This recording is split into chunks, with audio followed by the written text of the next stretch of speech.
달콤해 입은 마치 bonbon dessert 한 모금들이 마신 순간 덤덤 before 날 자제하려 시도했지만 조절이 안 돼 맘보다 본능이 so fast. Assalamualaikum. Waalaikumsalam. Selamat pagi anak-anak. Pagi Ibu. Bagaimana kabar kalian hari ini? Baik. Sudah sarapan belum? Belum. Siapa bagian tiketnya? Reksa Bu. Kenapa belum bersih-bersih ya di kelas? Bersih masuk ya aja kita. Ya Bu, soalnya banyak sampah tuh. Iya Bu, nih sampah masyarakat. Kayak sampah orang tua sih. Ada yang nggak hadir nggak? Ada. Berapa orang banyak itu? Ada. Ini Bu, Rahmi nggak hadir. Kenapa Rahmi? Sakit. Iya. Sakit. Siapa lagi? Iya. Iya udah. Sebelum memulai pembelajaran, di sini siapa ketua kelasnya? Acep. Silakan Acep pimpin doa terlebih dahulu.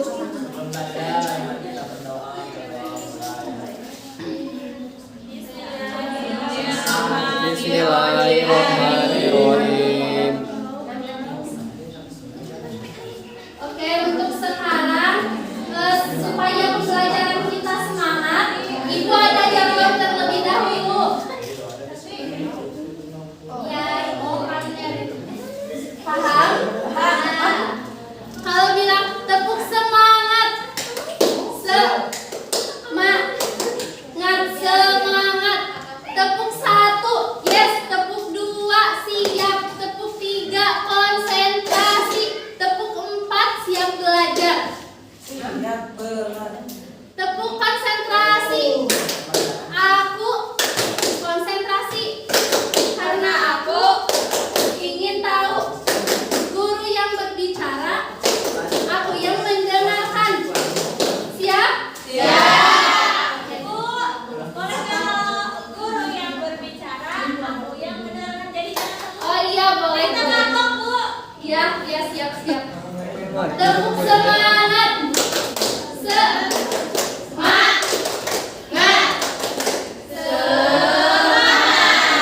Tepuk 1.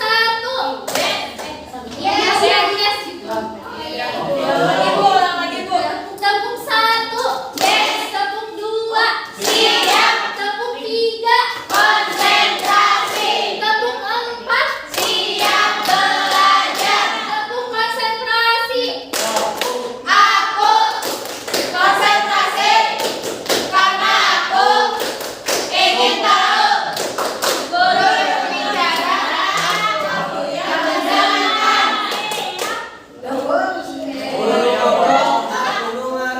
Sudah tahu sekarang mau belajar mengenai apa? Tahu. Ada yang tahu? Tahu. Apa yang tahu apa? Itu Bu. Jangan lupa. Ya, untuk sekarang kita akan belajar mengenai kehidupan pada masa praaksara, Hindu-Buddha, dan pada masa Islam. Ada yang tahu sebelumnya praaksara itu apa? Sebelum ini Bu. Sebelum sejarah.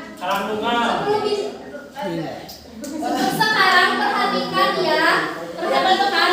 Ketika guru sedang berbicara, anak-anak harus siap mendengarkan dan memperhatikan, oke? Oke Bu. Oke. Untuk materi yang pertama yaitu mengenai kehidupan manusia pada masa praaksara. Praaksara berasal dari dua kata, yakni pra yang artinya sebelum dan aksara yang berarti tulisan. Zaman praaksara adalah zaman kehidupan sebelum ada aksara atau ada tulisan. Ada istilah yang hampir mengenai istilah praaksara, yaitu istilah nirleka. Nir berarti tanpa dan leka berarti tulisan.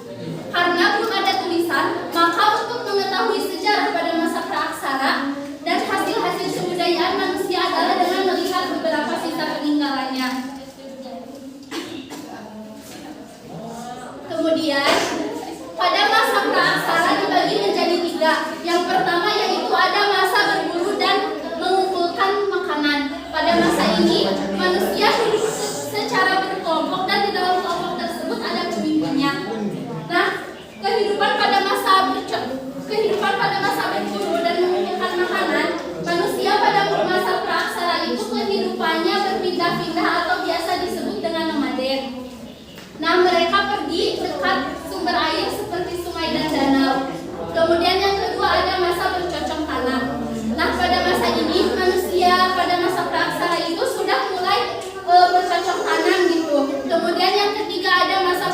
kemudian pada masa ini manusia melebur biji-biji logam dan membuat alat-alat dari logam seperti kapak perunggu, nekara, moko, arca perunggu, candrasa, bejana perunggu, dan barang-barang dari besi. Kalian sudah tahu belum alat-alat seperti yang tadi Ibu sebutkan? Di Karangtengah banyak, Bu.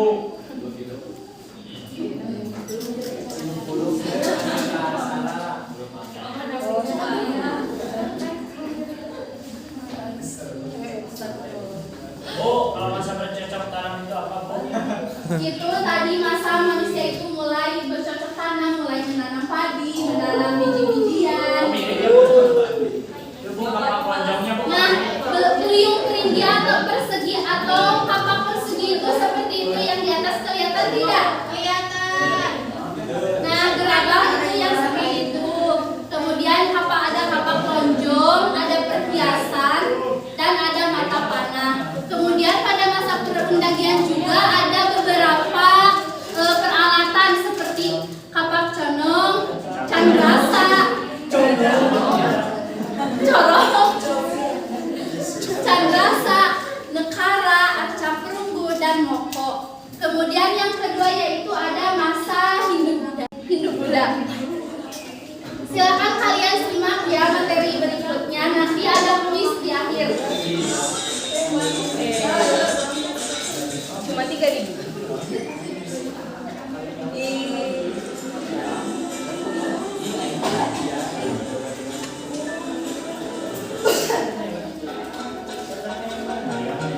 Kalian simak baik-baik ya materinya.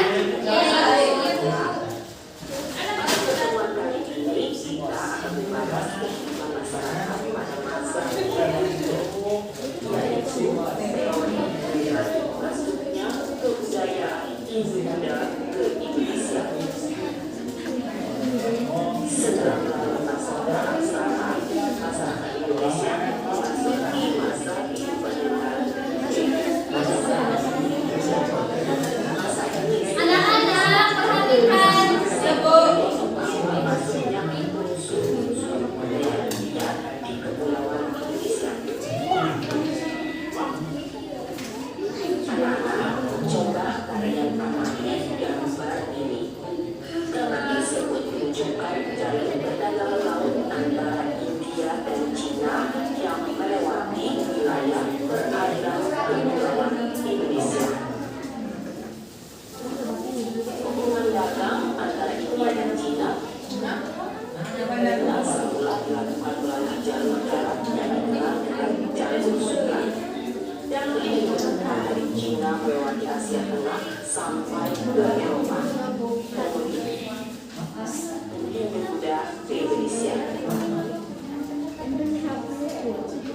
Pertama, teori Waisa.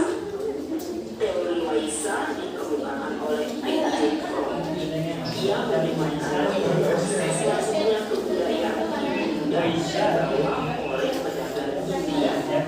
Selama para pedagang India tersebut menetap di Indonesia, memungkinkan terjadinya perkawinan dengan perempuan-perempuan pribumi. Menurut A.J. Krohn, mulai dari sini pengaruh kebudayaan India menyebar dan menyerang dalam kehidupan masyarakat Indonesia. Kedua, teori kesatria. Ada tiga pendapat mengenai proses penyebaran kebudayaan India yang dilakukan oleh golongan kesatria. Yang pertama, menurut Cecil. Menurutnya, para kesatria ini ada yang terlibat konflik dalam masalah perebutan kekuasaan di Indonesia. Bantuan yang diberikan oleh para kesatria ini sedikit banyak memberi kemenangan bagi salah satu kelompok atau suku di Indonesia yang bertikai. Sebagai hadiah atas kemenangan itu, ada di antara mereka yang berhadiah dinikahkan dengan salah satu putri dari kepala suku atau kelompok. Dari perkawinannya itu, para kesatria yang dinikahinya tadi. Selanjutnya berkembanglah tradisi Hindu dalam kerajaan di Indonesia. dari menurutnya kesatria dari India lah yang membawa kebudayaan Hindu dan Indonesia. Para kesatria ini selanjutnya membangun koloni-koloni yang berkembang di sekitar kerajaan. Pendapat yang ketiga dari J.L. Jones. Menurutnya sekitar abad ke-5 ada di antara para keluarga kerajaan di India Selatan melarikan diri ke Indonesia sewaktu kerajaannya mengalami kehancuran. Mereka itu nantinya mendirikan kerajaan di Indonesia. Selanjutnya, teori yang ketiga yaitu teori Brahmana yang dianggap oleh J.C. Dia mengatakan bahwa kebudayaan ini dari India yang berbahasa Indonesia dibawa oleh golongan Brahmana. Pendapatnya itu didasarkan pada sisa-sisa dari kerajaan kerajaan yang berdiri di Indonesia dan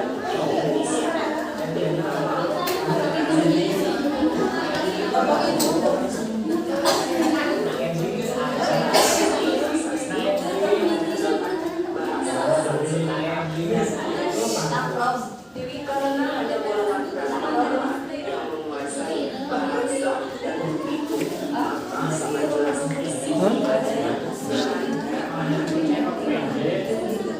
yang terakhir teori arus berpikir yang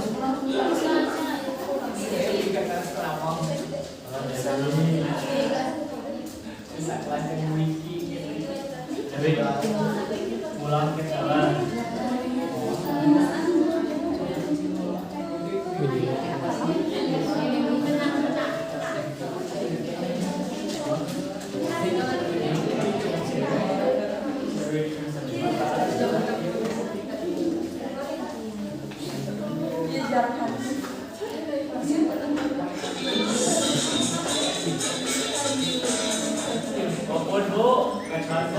Indonesia sewaktu kerajaannya mengalami kehancuran. Mereka itu nantinya mendirikan kerajaan di Indonesia. Selanjutnya, teori yang ketiga yaitu teori Brahmana yang dianggap oleh J.C.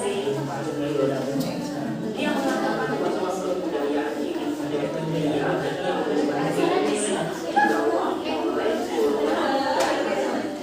Pendapatnya itu didasarkan pada sisa-sisa dari kerajaan kerajaan yang berdiri di Indonesia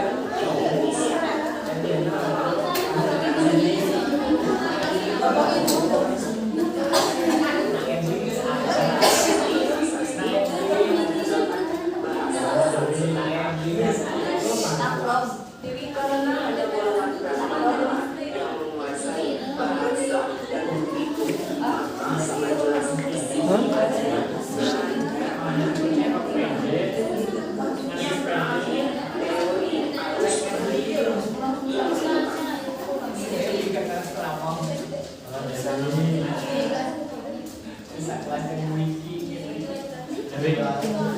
pulang ke jalan.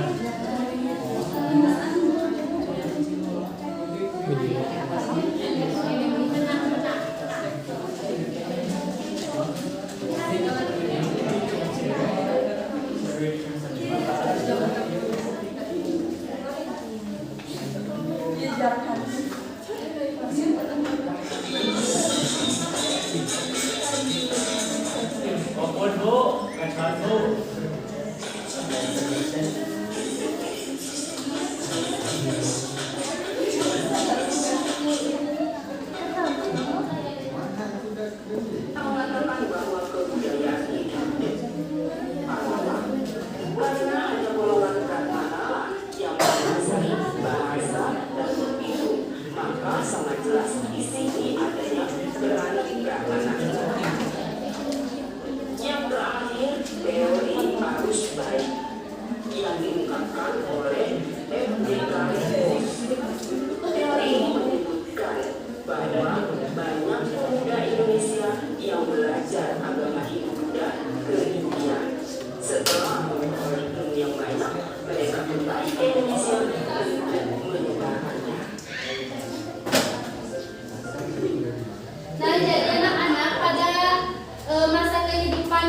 Buddha. Jadi Hindu-Buddha masuk ke Indonesia itu melalui 4 teori. Yang pertama yaitu ada teori kesatria. Jadi agama Hindu-Buddha dibawa ke Indonesia itu oleh para orang kesatria.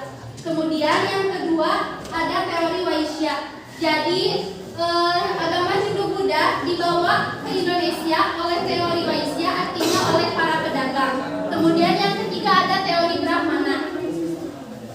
Agama Hindu-Buddha dibawa ke Indonesia oleh para pendeta India, para pendeta Hindu-Buddha tersebut. Kemudian yang terakhir ada teori arus balik. Jadi pada teori arus balik ini orang Indonesia pergi dulu ke India, kemudian mereka balik lagi ke Indonesia untuk mempelajari, untuk memberikan agama tersebut gitu. Kemudian yang ketiga, materi yang terakhir yaitu kehidupan pada masa Islam. Disimak lagi ya videonya.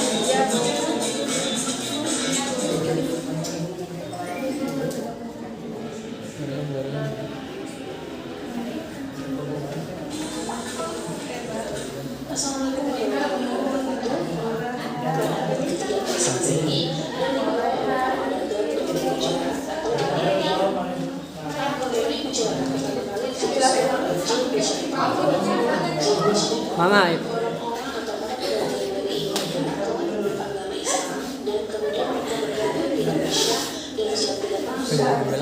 Disimak ya, nanti ada pertanyaan. Ada hadiah kok.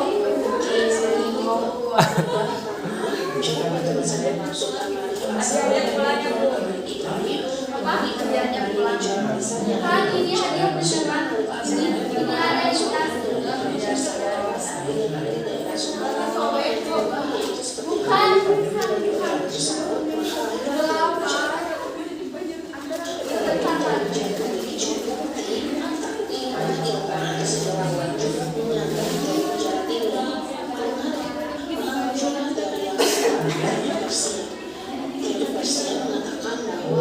Islam masuk ke Indonesia pada abad ke-7 Masehi. Persia sendiri merupakan wilayah bagian dari negara Iran. Dari Persia inilah yang pertama kali menggunakan agama dari Persia. Tapi Persia juga di pertama itu adanya kesamaan budaya antara budaya yang berada di Nusantara dengan budaya yang ada di Persia. Budaya ini yaitu adanya kesamaan dalam pakaian tersebut. Hal ini serupa dengan tradisi awal dan sekalian disuruh. Selain itu, adanya penyampaian dan penambahan kosakata bahasa Persia beberapa kosakata yang biasanya memiliki nama kelebihan dan ada sebagian ahli bisa mengenai dengan antara abad ke-7 dan masuk pada abad ke-8 memiliki sebagian dari beberapa agama Islam sesuai dengan Nusantara.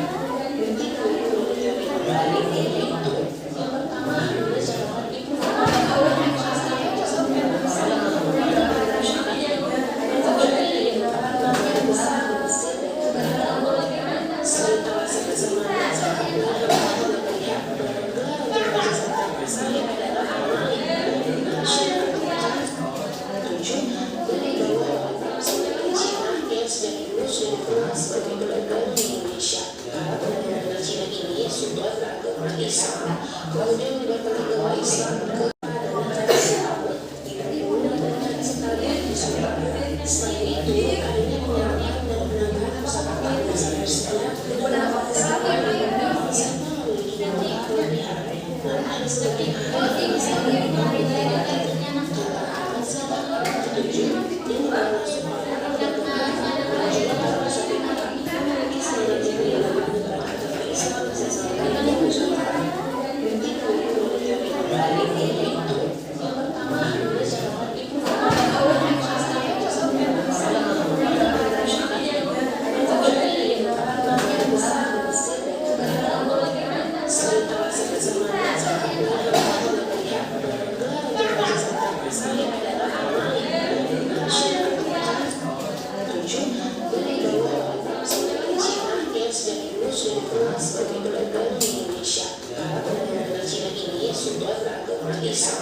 Kemudian mendapat agama Islam ke Nusantara. Masuknya agama Islam ke Indonesia juga seluruh generasi itu juga menjadi Nusantara yang pada awalnya mengenai masalah Sumatera menjadi daerah selalu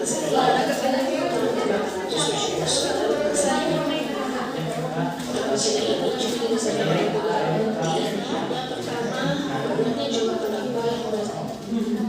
Nah, jadi anak-anak yang terakhir itu ada teori masuknya Islam di Indonesia. Yang pertama ada teori Gujarat. Sama teori Gujarat tersebut, Islam dibawa ke Indonesia itu oleh orang-orang Gujarat atau oleh orang-orang India.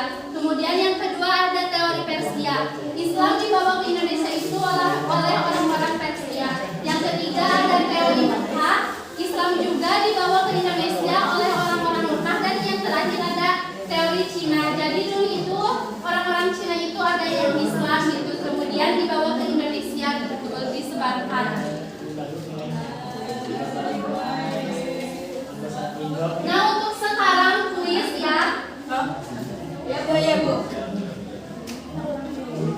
Nanti nama yang muncul di sini nanti ke depan gitu. Jadi siap-siap aja. Siap-siap semuanya. Untuk biasa nggak jawab ku Bu. Doi. Bagi kasih hadiah. Mubah sebenarnya.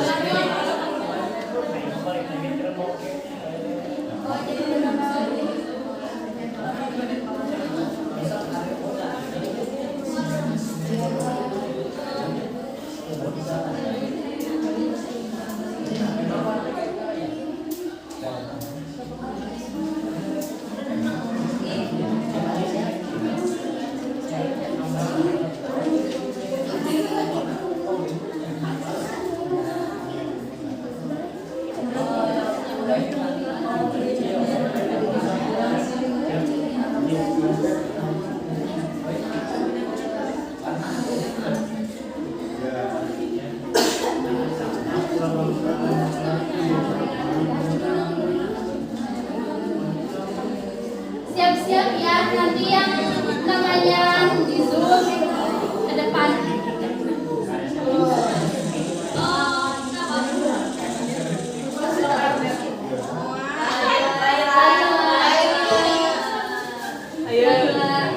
Laila kejar-ketir. Laila silakan ke depan. Ke depan aja.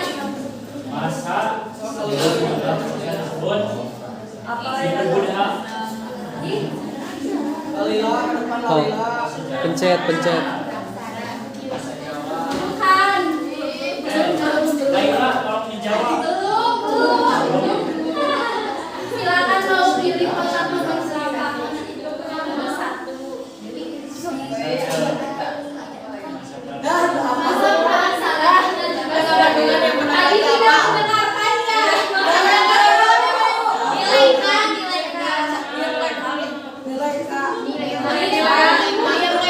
Kali ceria karut tuh ya. Karena Laila belum bisa menjawab, silakan next dulu ke Spin.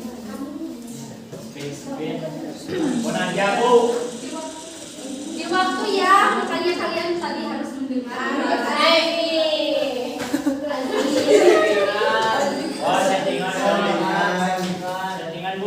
Settingan apa itu dari sananya loh?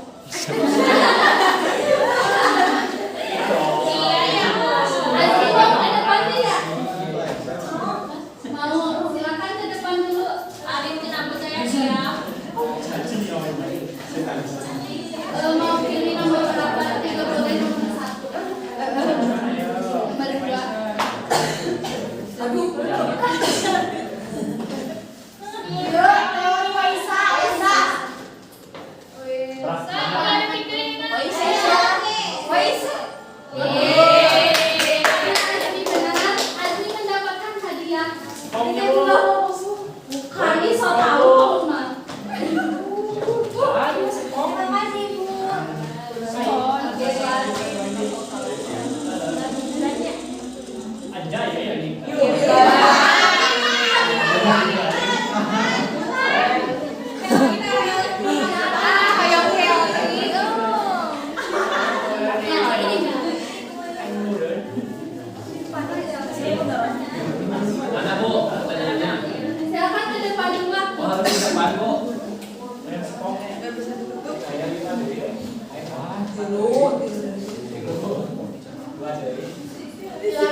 Waktunya tuh, silakan apa?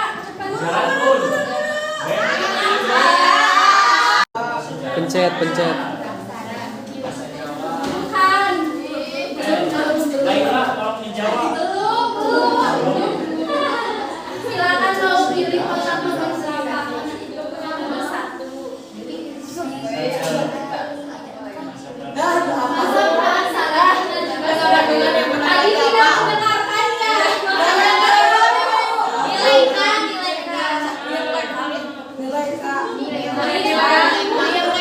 Kali ceria karun tuh ya. Karena Laila belum bisa menjawab, silakan next dulu ke Spin. Spin. Mau nanya, Bu? Di waktu ya, makanya kalian tadi harus mendengar.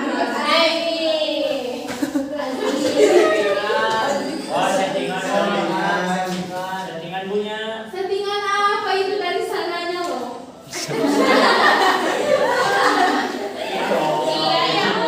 Asli mau ke depan tidak? Mau silakan ke depan dulu. Arif kenapa saya siap? Mau pilih nomor berapa? Tidak boleh nomor 1. Nomor 2. Azmi mendapatkan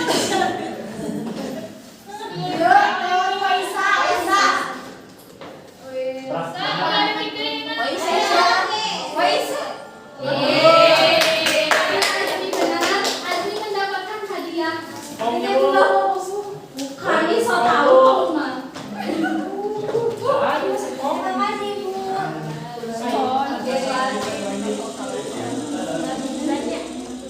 Aja ya ini.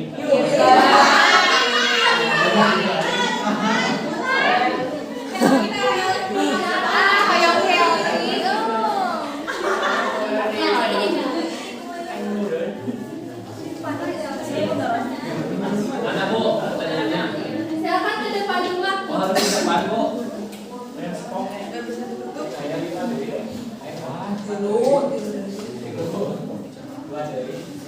Silakan pilih nomor berapa, tapi nggak boleh nomor 1. Kenapa Bu?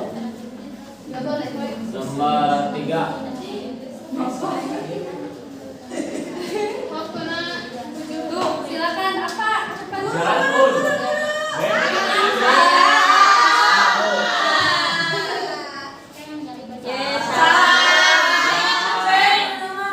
Salah Bu. Saya karena ini salah, jadi nggak dapat hadiah. Ya. Ya nanti ibu ada kebijakan yang lain. Upi, ke depan. Ayo, kamu ke depan. Kalau kamu dilempar. Lempar hadiahnya. Tinggal 4 dan 5. 4 dan 5. 5. Silakan jawab.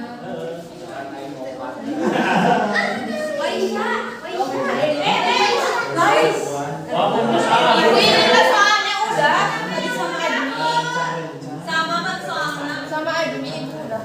Ya gak apa-apa.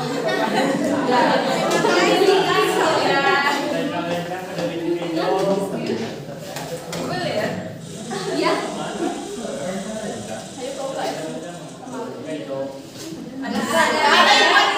Oh, Gak ada Bu. gak ada. Ganti aja. Ah, nggak usah Bu. Bisa nyipin aku tawa ya. Mewah Bu.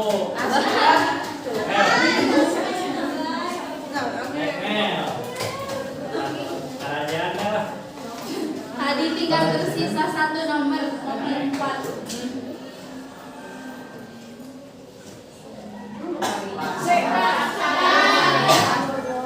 Wah, salah Bu. Ibu tadi.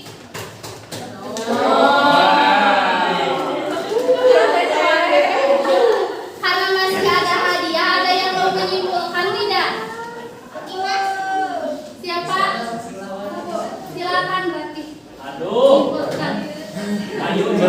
menyimpulkan ya. Paling menyimpulkan.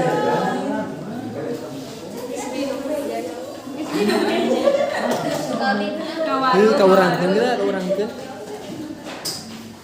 Oke Ibu, kesimpulannya adalah jadi hari ini ada masa praaksara, ada masa Hindu-Buddha, ada masa Islam, ada masa prasejarah. Prasejarahnya jadi masa sebelum adanya sejarah dan praaksara, sebelum mengenal tulisan. Masa Hindu-Buddha, terusnya masa Islam itu dibawanya oleh pedagang. Ya, betul. Terima kasih Bu.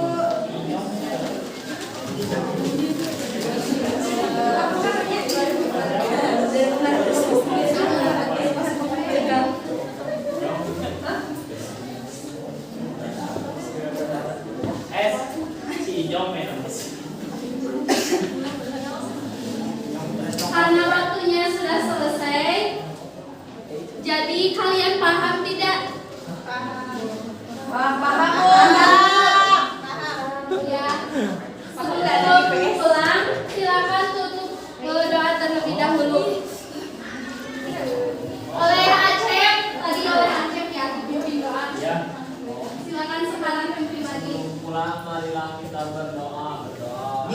Alhamdulillah. Alamin. Sekian yang dapat Ibu sampaikan. Wassalamualaikum warahmatullahi wabarakatuh.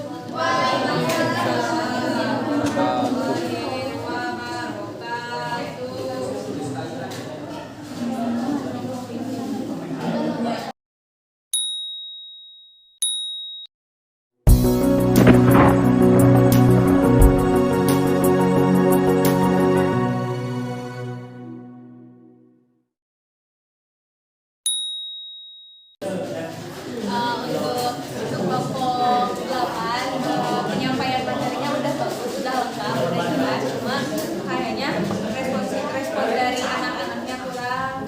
Kayaknya udah capek gitu dari tadi dari pagi jadi murid. Kalau dari kelompok jauh bagaimana?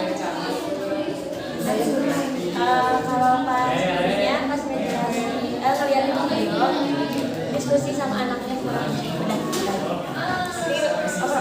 Overall udah bagus. 되지만 조절이 안돼 마보다 본능이 so fast 이대로 멈출 수 없어 you know I don't give